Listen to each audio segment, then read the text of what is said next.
Hey everybody, ZCrazyG here, and welcome back to another CTR video. So today, we're gonna carry on from a video I posted earlier in the week. Yes, this is a part 2 video, so if you want, please go and check out my other video on the top 5 things I thought CTR Nitro Fueled did wrong. In that video, I thought it was time to reflect on Nitro Fueled as a whole by addressing both the good and the bad. And very obviously in that video, we looked at the negative aspects. So today, as promised, let's look at the positives, what the game did right, because honestly, there is a lot. When I take a step back and take in the game overall, it's a seriously impressive remake that is a lot better than it has any right to be. It's become one of my favourite games ever, and for good reason, so let's take a look at my top 5 things that I think CTR Nitro Fueled did right.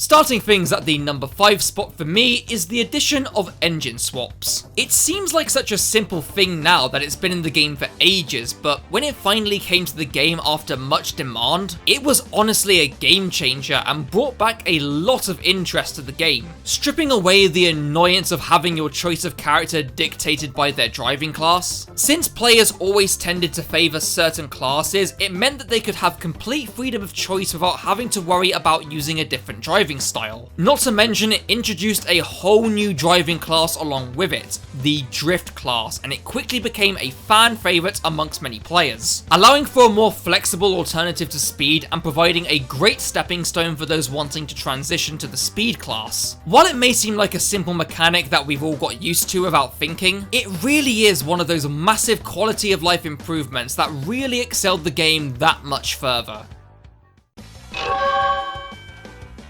Coming in at the number 4 spot is something that again wasn't part of the original but became such a huge staple of Nitro Fueled, and something that ended up being so much more expansive and enjoyable than I ever expected. This being the character and kart customization. I won't lie, when the game's initial reveal happened, there was a slight bit of purist in me that didn't even like the idea of the Nitro Kart carts being in there. But I quickly pulled myself together and stopped being such a dumb twat and got excited. But my god, I don't think any of us were prepared for how customizable the game was until that trailer dropped, and then it really hit me. And when it came to playing the game for the first time, it was a really cool system to start with. But it only got so much better as the Grand Prix were introduced and went on, adding so much more for us to tinker with. Using skins and carts to pay homage to other parts of Crash's history, as well as plenty of new and exciting items for us to enjoy as well. It was so crazy that we received over 40 different carts, over 321 different skins, and over 760 million possible kart customization combinations.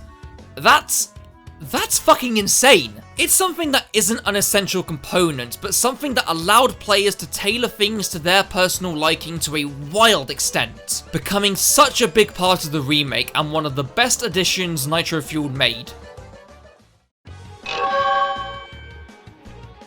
In at number 3 is something that I really think we tend to take for granted now, but when you step back and think about it, it really is amazing. This being, very simply, the sheer amount of content in the game. It's crazy to think back right after the reveal at the Game Awards, we had no idea of the true scale of this game. But it was such an incredible announcement during the State of Play when we found out that every single track, battle arena, character and kart from Crash Nitro Kart would be added as well. Effectively almost remaking 2 games in one and allowing the Nitro Kart content to benefit from the remake's improvements as well. And along with it came all the game modes offered from CNK's battle mode, access to all the CTR and relic challenges whenever, a multitude of cups to play, time trial challenges and the online mode. And it only got so much bigger and better with the post-launch season of Grand Prix.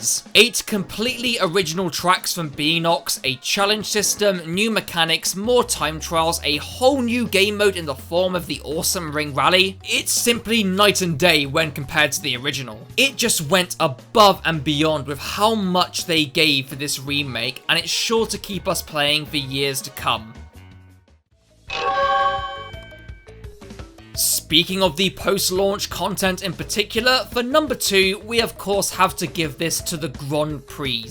In my opinion, a perfect way to introduce new content to the game post-launch with a well-structured package each month. It was a simple format. You have a theme for the Grand Prix, be it relevant to a holiday in the month of release or a completely original idea, a brand new track designed by Beenox that wholly represents that theme with its own challenges and time trial, a selection of characters ranging from all over Crash's history, 3 carts, each with their own unique paint jobs and wheel sets, a selection of themed skins for certain characters, and a ton of kart customization items with themed wheels, paint jobs, and stickers. Now true, some Grand Prix were better than others, and some may have found the monthly releases a bit exhausting, but at the same time, I can't really fault them for providing a great selection of content each month consistently, and all for free, mind you. I always really enjoyed seeing the roadmaps, the data mines, and everyone getting hyped for each one. It was a blast. They provided Beenox an opportunity to really show their full creative chops in terms of content, and I think they certainly delivered with a post-launch season that kept us engaged by expanding the game even more, providing so much for us to enjoy each month.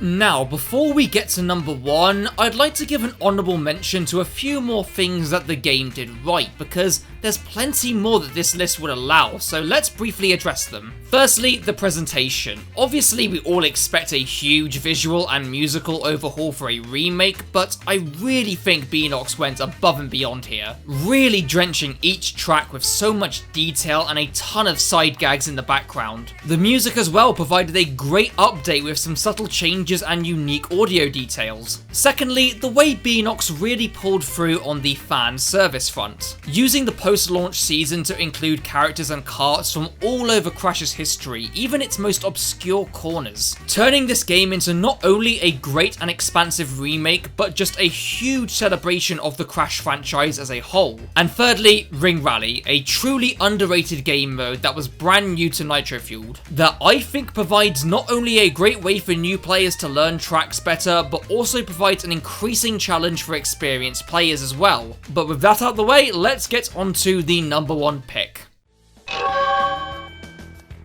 Now onto the number 1 thing I think CTR Nitro Fueled did right. And it may seem like something that seems somewhat obvious, but it really was a huge defining factor. This being the nailing of the control mechanics. The one concern that me and many others had leading up to the game's release was how the game would feel to play. What made the original CTR have such an impact and long-lasting effect was how fine-tuned the control mechanics were, providing such a smooth and satisfyingly deep driving system. We were genuinely worried that Beenox weren't going to be able to replicate that. And though it wasn't a one-to-one recreation, I mean that would have been extremely hard anyway, it was an incredibly well done recreation of the control mechanics, and in some people's eyes it was even an improvement. It managed to translate the mechanics into the new engine so well and retain all the in-depth systems such as reserves, U-turning, and the smooth precision. It's such an important part to the success of Nitro Fueled, because if it hadn't played anything like the original, then it could have been disastrous for the game.